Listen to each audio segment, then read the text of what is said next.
Hello friends, कैसे हैं आप लोग। आज ज्योग्राफी की वर्ल्ड ज्योग्राफी की वन लाइनर सीरीज एनसीईआरटी की इसमें पार्ट 3 को रिकॉर्ड किया जा रहा है। चलिए स्टार्ट करते हैं। जीवाश्म रहित चट्टानें कौन सी होती हैं? तो आग्नेय चट्टानें होती हैं। ये जीवाश्म रहित चट्टानें होती हैं।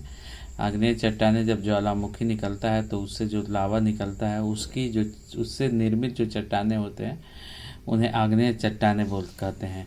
इसलिए ये जीवाश्म रहित होती हैं।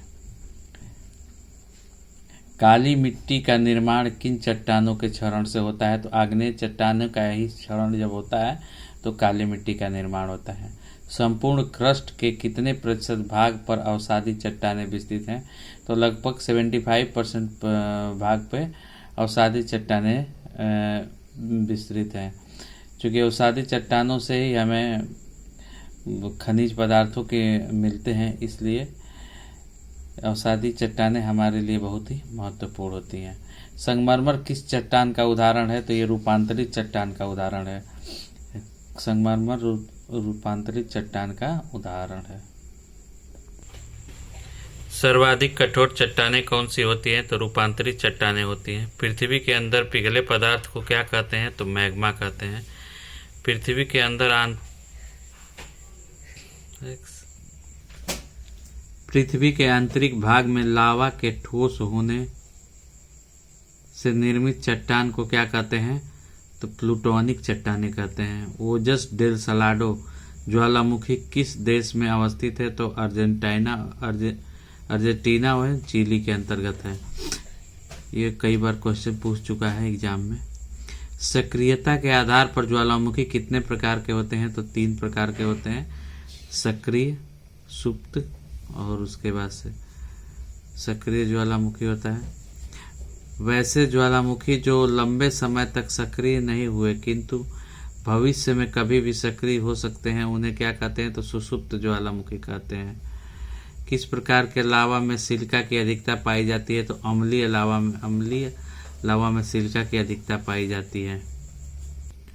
अंडमान निकोबार के नारकोंडम द्वीप पर स्थित ज्वालामुखी किस प्रकार का है?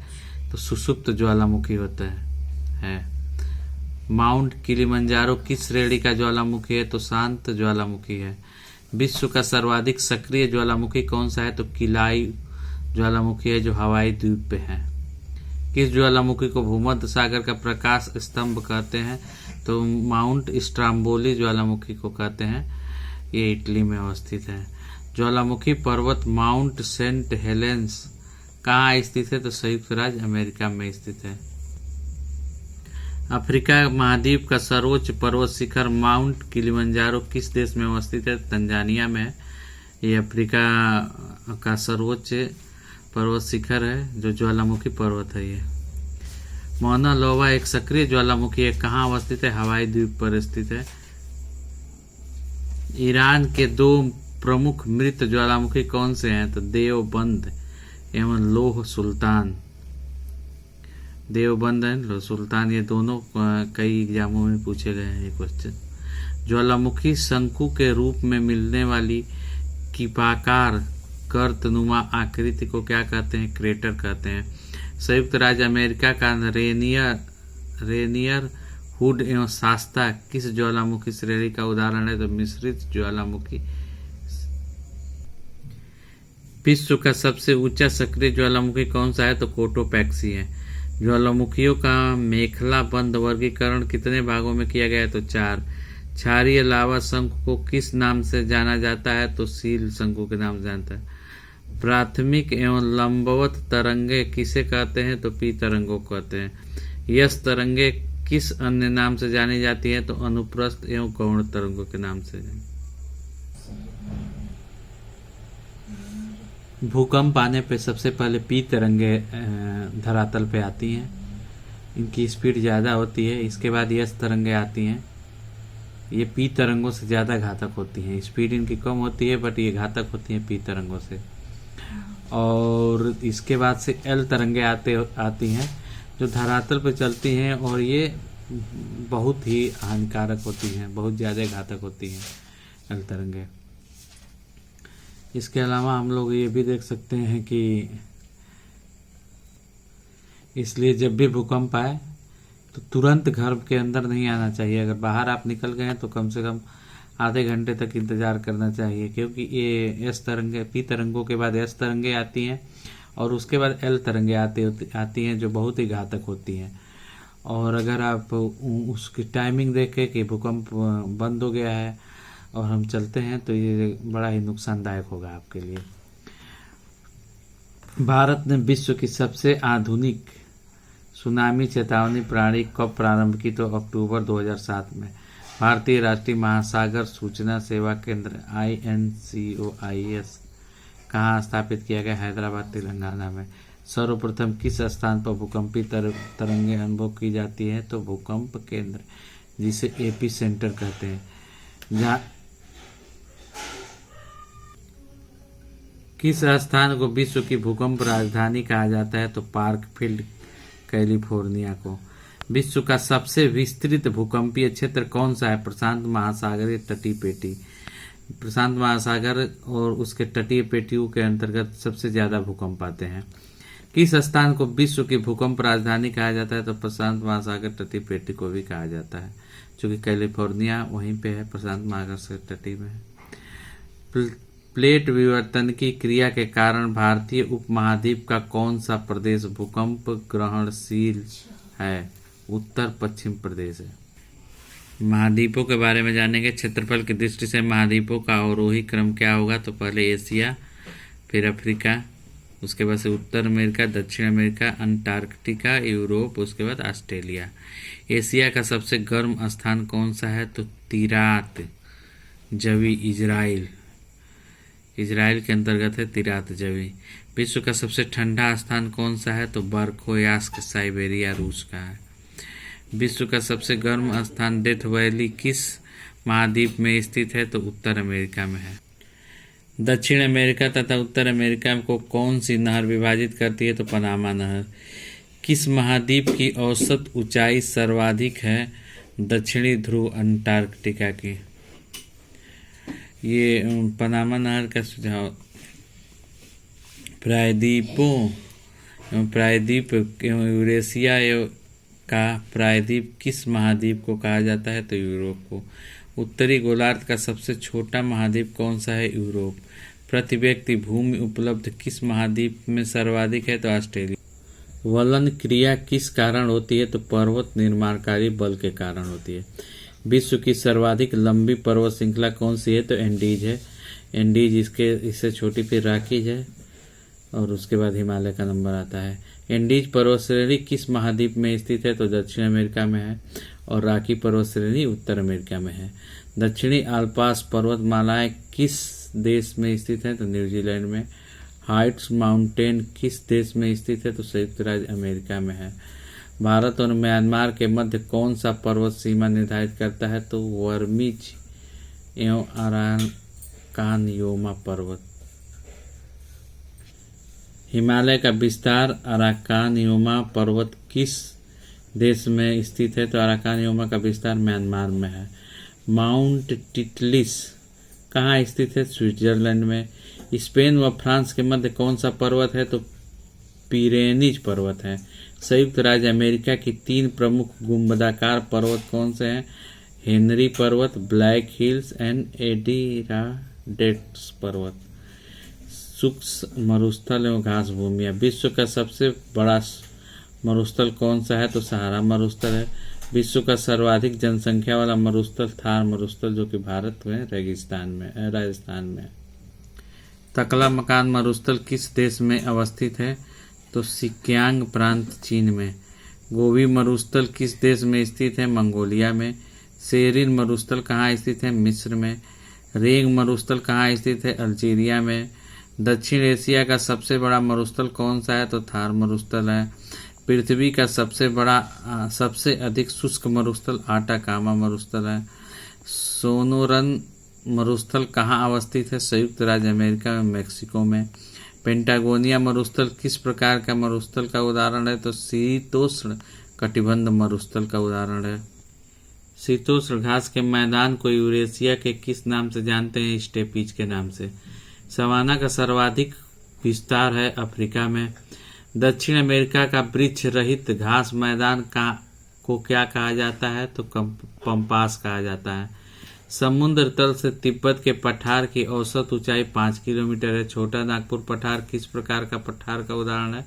तो गुंबदाकार पठार। संसार की छत किसे कहा जाता है? तिब्बत के पठार को। ग्रेट आर्टिजस बेसिन किस देश में स्थित है? ऑस्ट्रेलिया में। बृहद बेसिन किस देश में स्थित है? यूएसए में।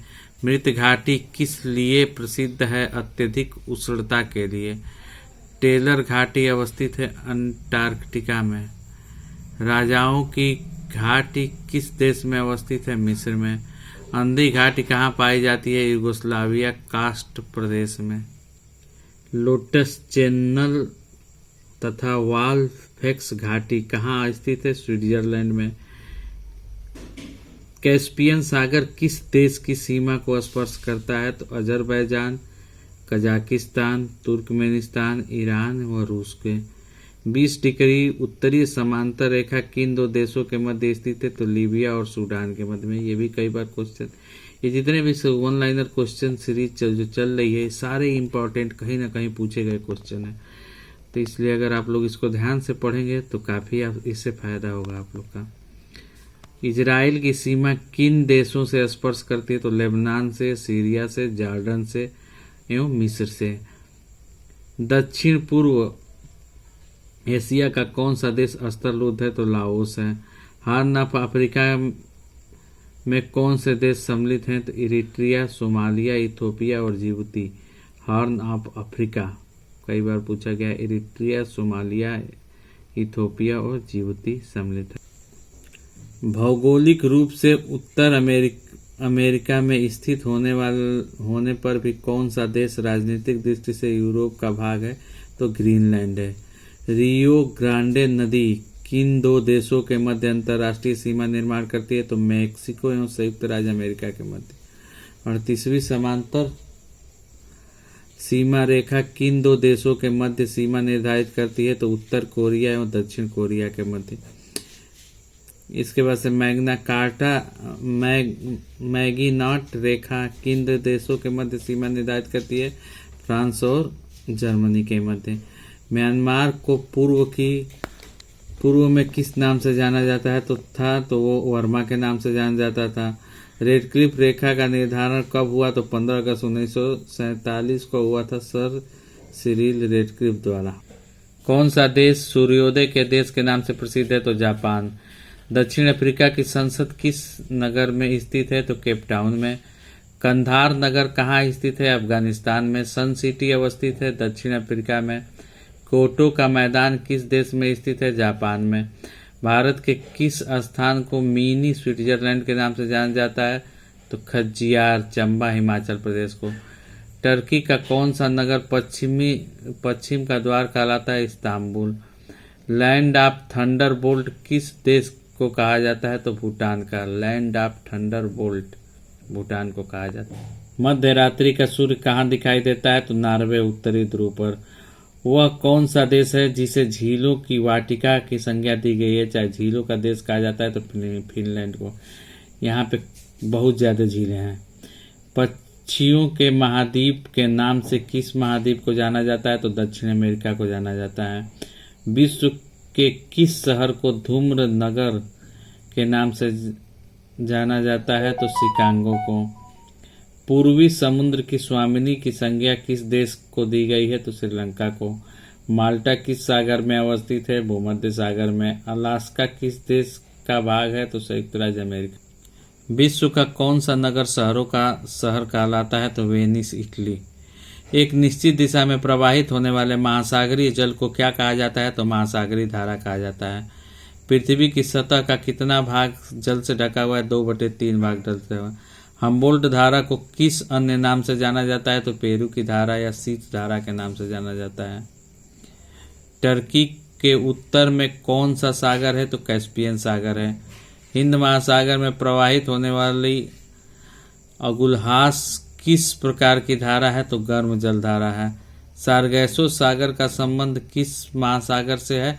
तो उत्तरी अटलांटिक महासागर से है। सार्गैसो सागर कहाँ है? तो उत्तरी अटलांटिक महासागर में है। 90 ईस्ट रीच किस महासागर में स्थित है? हिंद महासागर में। कौन सा देश उत्तरी अटलांटिक का प्रवाह द्वारा सर्वाधिक लाभान्वित होता है? नॉर्वे। गल्फ स्ट्रीम क्या है? महासागरीय जल धारा है। आगे की क्लास नेक्स्ट क्लास में करेंगे, इससे आगे का। तो ओके, आप लोग इसको रिवीजन करते रहिए, बहुत फायदेमंद सीरीज है और कंप्लीट हो जाएगी ये सारा। इसका अभी आपका हिस्ट्री स्टार्ट हो गया है, ज्योग्राफी स्टार्ट हो गया, पॉलिटी स्टार्ट है, इसके बाद से साइंस स्टार्ट होगा। Okay, thank you.